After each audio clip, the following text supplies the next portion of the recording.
স্বাগতম। এখানে একটা বাড়ি।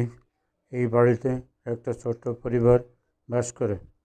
এই বাড়িতে আছে 2 বোন, 1 ভাই। সবাই লেখাপড়া করে। তাহারা লেখাপড়ায় ভালো, অন্তত মনোযোগী এবং মেধাবী। বিভিন্ন পর্যায়ে বৃত্তি পেয়ে উচ্চশিক্ষায় অধ্যয়ন করছে।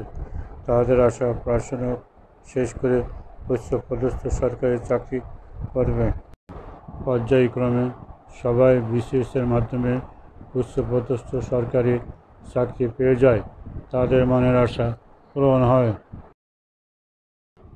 কিন্তু আপনারা কি জানেন তাদের জন্ম পরিচয়? কে তাদের মা, কে তাদের বাবা? তাদের মা মানুষের বাসায় কাজ করে।